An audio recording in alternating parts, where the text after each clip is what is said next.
आम्मामा ल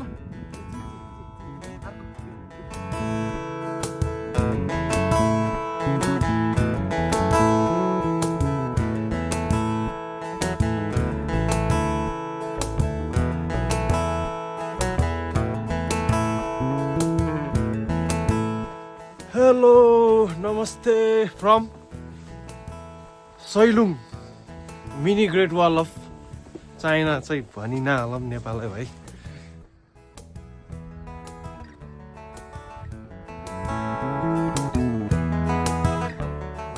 Sailung mini great wall हामी इन्ट्री गर्दैछौँ है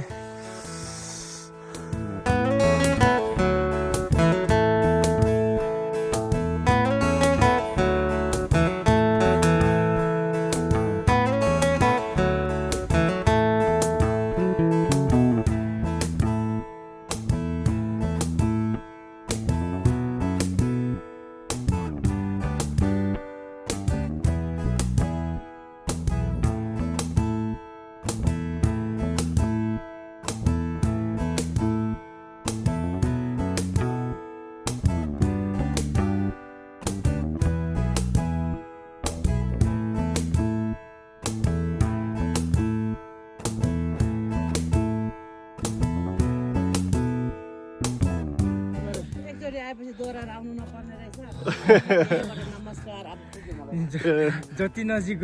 नजिकदेखि यही भनेको जति जति हामीलाई त्यस्तो भयो क्या आन्टी त्यहाँबाट हेर्दा नजिक देख्यौँ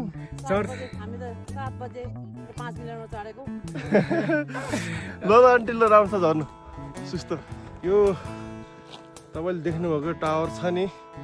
वहाँ तलबाट देख्दा चाहिँ यहीँ नजिकै देखिन्छ 5 मिनटमा पुगिन्छ जस्तो फिल हुन्छ तर हिँडेर आउँदा चाहिँ ओहो डाँडा कतिवटा डाँडा कट्नु पर्यो या डाँडा गनेर सकिँदैन सैलुङ्गे डाँडामा हावा चल्यो सररा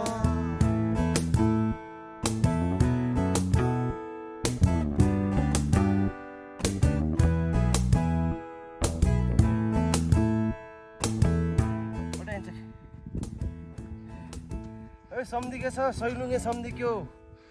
हेन्चेक नगर्ने बोटे आइज यहाँबाट तपाईँहरूले चाहिँ हिमाल गौरीशङ्कर हिमाल लगायत सगरमाथा चाहिँ यता यो ठ्याक्कै हिमालको इन्डिङ पार्टमा थोरै देखिएको त्यो डाँडा पछाडि चाहिँ सगरमाथा पर्छ अरे तर यहाँबाट त्यति क्लियर चाहिँ नदेखिँदो रहेछ सगरमाथा चाहिँ तर यहाँको मान्छेसँग सोद्धा चाहिँ सगरमाथा चाहिँ त्यहाँ पर्छ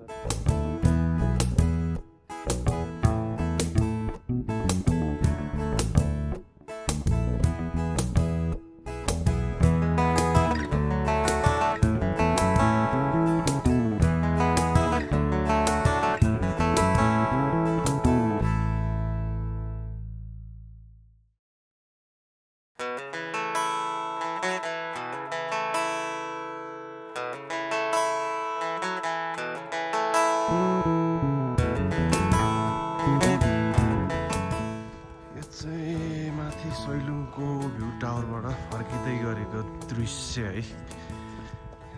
यस्तो दामी छ दामी बवाल एकदम सही छ अब हामी चाहिँ यहाँबाट यहाँ तल गुफा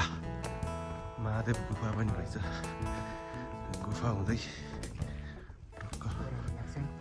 हुँदै टक्क फेरि तल गएर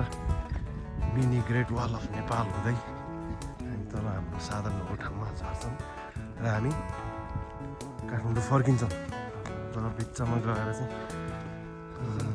खानाको व्यवस्था गरेर हामी चाहिँ आजै काठमाडौँ फर्किनेछौँ हामी चाहिँ आज काठमाडौँबाट कति बजी हिँडेको थियो भन्दा 3:28 होइन दाइ 3:28 हामी हाम्रो जर्नी स्टार्ट गरेको थियो हामीले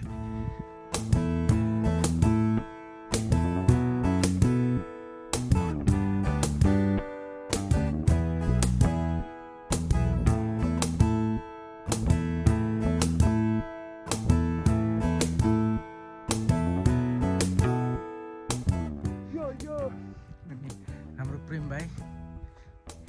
प्रेम Yes, hello. के छ कस्तो अनुभव भइरहेछ हौ एकदम रमाइलो दाइ एकदम हेभनिस फिल आइरहेछ दाइ भित्रबाट यहीँ दाइ घर बनाएर बस्थ्यो क्या दाइ कहाँ यहीँ दाइ के हो यो डाँडामा पर्दैन होला होइन दाइ यहाँ घर चाहिँ बस्ने व्यवस्था कसैसँग नम्बर छ भने भन्नु यसो घर चाहिँ बसेर यहाँ यस्तो सानोतिनो खोजी त अब सानोतिनो दाइ क्यान्टिन रेस्टुरेन्ट चलाएर टक्क यहाँ बस्न मन लाग्छ दाइ है भित्रबाट हेभनिस फिल आयो क्या दाइ बिजनेस कोही इच्छुक हुनुहुन्छ भने टक्क कमेन्ट गरिहाल्नु म छु घर चाहिँ राख्ने मलाई यहाँ भनिहाल्नुहोस् तपाईँहरूले बसिहाल्छु म रेडी छु हो ओके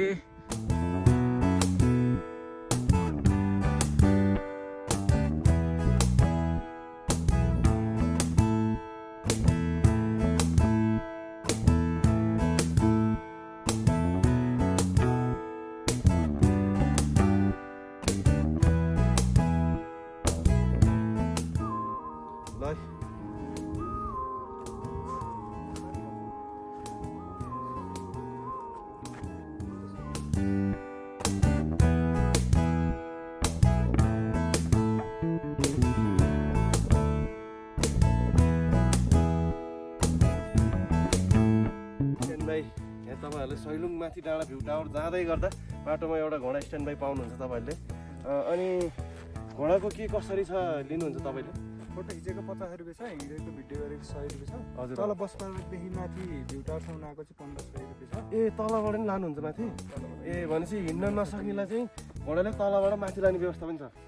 कति भन्नुभयो त्यसको लागि 1500 त्यसको लागि 1500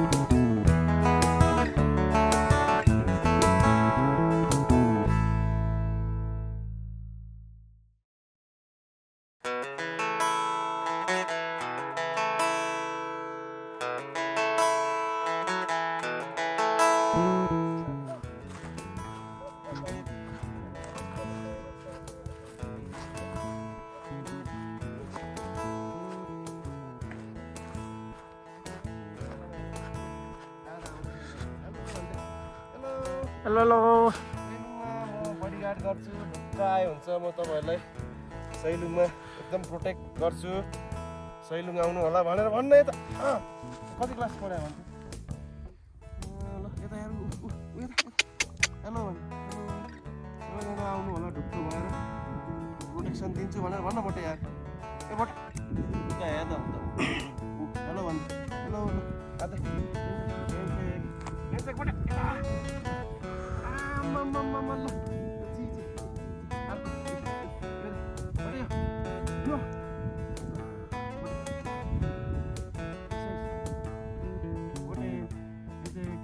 हामी चाहिँ सैलुङ घुमेर फर्किने क्रममा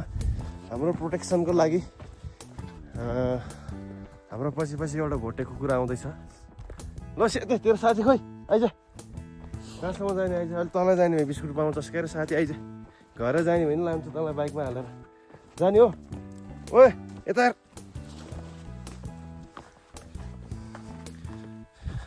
यो चाहिँ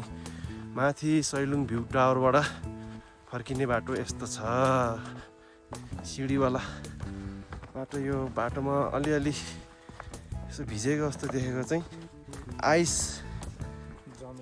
जमेर घाम लागेपछि पग्लिने रहेछ अनि त्यो आइसले चाहिँ हल्का त्यहाँ चिप्लो जस्तो देख्दो रहेछ ए भोटे पख हाम्रो बडीगार्ड है सैलुङ घुम्न आउँदा चाहिँ तपाईँहरूलाई प्याकेजमा प्रोटेक्सनको लागि बडीगार्ड चाहिन्छ भने चाहिँ अहिले सम्पर्क गरिहाल्नु होला भोटे आइज कहाँ हो त छिटो आइज छिटो आइज यहाँ आइज भोटे आइज यता आइज कहाँ अगाडि गएको तल जाने यहाँ आइज भनेछ आइज त कहाँ जाने मसँग भन् काठमाडौँ जाने हो तल न्यु रोडमा पुरा खुवाउँछु नि त कोइला छोइला कोचिला भोटे आइज भोटे